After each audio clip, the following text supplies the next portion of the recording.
सरकार डॉक्टर ने भी तो अपना अस्पताल चलाना है, अपना घर चलाना है। सरकार भी सोचे ना, जब गरीब जनता की सोच रही है तो उनको भी सोचे, जो सुविधा देते हैं डॉक्टर उनके बारे में भी सोचे कुछ।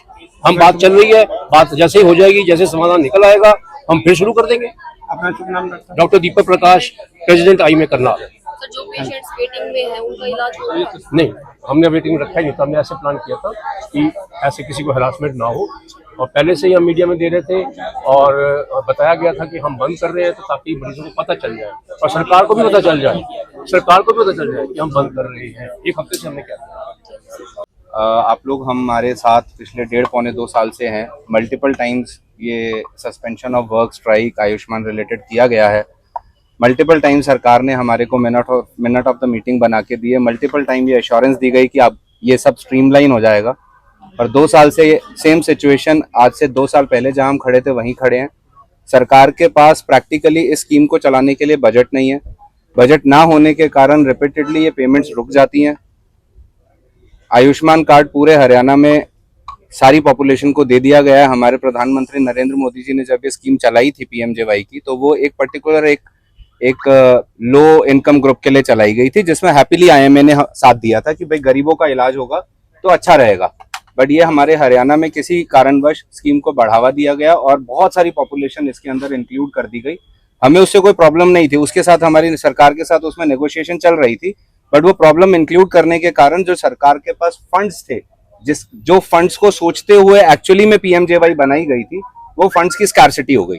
बिकॉज एक चीज 20% लोगों के लिए बनाई गई है। अगर 75% लोग उसके अंदर इंक्लूड हो जाएंगे तो पैसे उसी हिसाब से पैसों का आवंटन करना पड़ेगा, जो कि सरकार ने नहीं किया। और हर बजटरी सेशन में आईएमए ने हमेशा यही रखा गया कि इतने हजार करोड़ की जरूरत है, वो आप अप्रूव करो। पिछले 2 साल को देखते हुए आईएमए ने 2-3 महीने पहले जो एसीएस और मिनिस्टर्स के साथ मीटिंग हुई थी, उनको कहा था कि 2000 करोड़ मिनिमम चाहिए अगर आपको ये स्कीम हरियाणा में सक्सेसफुली चलानी है। उसके बाद भी कुछ 100 करोड़ रुपए अप्रूव हुए, जो कि आते ही खत्म हो जाते हैं। फिर 3 महीने फिर बजट नहीं आता, फिर हम स्ट्राइक पे जाते हैं। यही चीज चल रही है। अपार्ट फ्रॉम द बजट, पिछले 1.5 साल में जो इन्होंने चेंजेस स्कीम के अंदर करे, जो पोर्टल इन्होंने चलाया, harassment of the hospitals, no reply, no grievance portal is working. हम हॉस्पिटल को कोई तरीका ही नहीं है कि हम स्टेट के साथ कोई बात कर सके, और जो हम मेल्स करते हैं उनका हमें कोई रिप्लाई नहीं मिलता। किसी तरह से कोई भी चीज नहीं है कि पोर्टल इनका कोई ढंग से चल नहीं रहा है। पोर्टल पे इतने ज्यादा लैक्यूनेज हैं।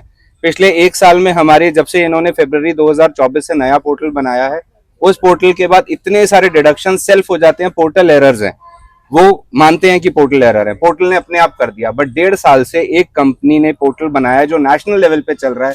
हाउ वी कैन इमेजिन कि वो पोर्टल खराब है? 1.5 साल में तो कोई भी पोर्टल ठीक हो सकता है अगर आप इच्छा जाहिर करें उसको ठीक करने की। तो बहुत सारे इश्यूज हैं जो हमारे पिछले 1.5-2 साल में हम वहीं खड़े हैं जहां से हम शुरू हुए थे। अब ये चाहे गवर्नमेंट की या ऑफिशियल्स की विल नहीं है ठीक करने की, या उनके पास बजट नहीं है, इसलिए ये चीज को लटकाया जा रहा है। हमें कोई ना कोई सॉल्यूशन तो चाहिए। सीएम नायब सैनी का बयान अभी 1-2 दिन पहले ही आया, उन्होंने कहा जल्द पेमेंट रिलीज हो जाएगी और शुरू हो गया प्रोसेस। कमल जी देखिए, इट्स पेमेंट रिलीज हो जाएगी। हम मानते हैं, सीएम साहब ने बोला है पेमेंट रिलीज हो जाएगी। सीएम साहब से आज से कुछ महीने पहले मीटिंग हुई थी। सीएम साहब ने एसीएस साहब और सबके सामने ये एश्योरेंस दिया था जो प्रॉब्लम्स आपको आ रही हैं वो दोबारा नहीं आएंगी।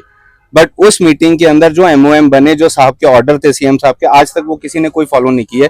गवर्नमेंट की मतलब एसएचए की तरफ से हमारे को कोई भी सॉल्यूशन नहीं मिला। करनाल के अंदर कितने हॉस्पिटल हैं, रोजाना कितने मरीज आते हैं? बहुत 50 हॉस्पिटल्स के आसपास करनाल में हम सर्विस प्रोवाइड कर रहे हैं। अब ये डेटा तो बहुत मुश्किल है बताना कि, but yes, number of surgery. Budget जारी हुआ है, कुछ बता रही है, बजट जारी और भुगतान शुरू हुआ है। दिक्कत आएगी, मानते हैं? डेफिनेटली आएगी जी। हम उसके लिए खेद प्रकट करते हैं कि गरीबों को दिक्कत आएगी, बट हमें भी तो कोई सॉल्यूशन चाहिए। मशीनरी सिंगल साइड से एफर्ट करने पे नहीं चलती है। हमें भी एफर्ट चाहिए कि गवर्नमेंट की तरफ से दिल से एफर्ट करा चाहिए ये स्कीम को चलाने के लिए, ताकि हम मिलके ये स्कीम चला सकते हैं। हम इंडिविजुअल लेवल पे ये स्कीम नहीं चला सकते। करनाल का अप्रोक्सीमेटली 40 करोड़ के आसपास होगा। हरियाणा का कल की एसीएस की मीटिंग में उन्होंने बताया अप्रोक्सीमेटली 600 करोड़ रुपए के आसपास पेंडिंग है। 100 करोड़ के 125 करोड़ हमने अप्रूव कर दिए हैं। बाकी हम अगले बजटरी सेशन में देखेंगे। 40 करोड़ करनाल का है? हाँ, अंदाजे से। सर, इसमें कुछ 4 बीमारियां ऐसी थी जिनको बंद कर दिया गया था सरकार ने। 5 बीमारियां। देखिए, अब हम इसको फिर से कंफ्यूज कर रहे हैं। कौन सी बीमारी का इलाज करना है, कौन सी बीमारी का इलाज नहीं करना, वो प्राइवेट हॉस्पिटल्स के हाथ में नहीं है। वो गवर्नमेंट के ऑर्डर्स है। गवर्नमेंट चाहती है इन 20 बीमारियों का इलाज करो तो हम उन 20 का ही करेंगे। आपके हाथ में कार्ड पकड़ा दिया गया, आपको ये कह दिया गया है कि जाओ प्राइवेट में इलाज करा लो। इस कार्ड के पीछे एक पूरी लिस्ट ऑफ बीमारियां हैं जिसका इलाज हम नहीं कर सकते क्योंकि वो गवर्नमेंट ने रिजर्व कर रखी है। वो पॉलिसी का मैटर है, वो हमारा मैटर ही नहीं है। हम इस चीज के लिए फाइट ही नहीं करना चाहते। सरकार के किसी नुमाइंदे से बात हुई है? आपके जो स्टेट प्रेसिडेंट है उनकी? स्टेट प्रेसिडेंट की पिछले कई दिनों से लगातार हाई लेवल पे बात चल रही है, जिसके बाद कोई सोल्यूशन ना मिलने के कारण इस स्ट्राइक का डिसीजन लिया गया। अंत में आप क्या चाहते हैं, सरकार से क्या चाहते हैं आप? हम सरकार से चाहते, ये नहीं कह सकते जी, जब तक अब हम ये सब कुछ स्ट्रीमलाइन नहीं होता तब तक ये रहेगी स्ट्राइक। हम सरकार से चाहते हैं कि आगे आए और इस सारे सिस्टम को स्ट्रीमलाइन करने की कोशिश करें।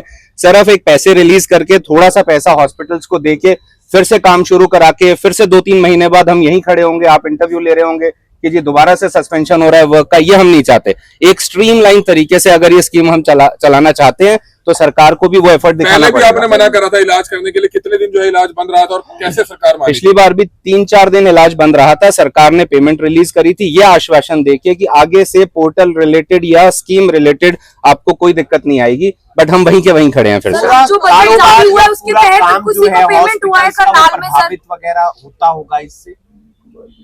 देखिए, हॉस्पिटल्स को अपनी सर्विस प्रोवाइड करनी है, वो सर्विस प्रोवाइडर हैं, वो डिसीजन मेकर्स नहीं है। अब सर्विस प्रोवाइड करेंगे, डेफिनेटली जो गरीब जनता है जो इलाज नहीं करा पाई, जो कार्ड के साथ हमारे पास आ रही थी, जिनका हम इलाज कार्ड पे कर रहे थे, उनको कहीं ना कहीं गवर्नमेंट में जाना पड़ेगा, गवर्नमेंट की फैसिलिटीज लेनी पड़ेंगी जो भी अवेलेबल है। सर 4 तारीख को कहा गया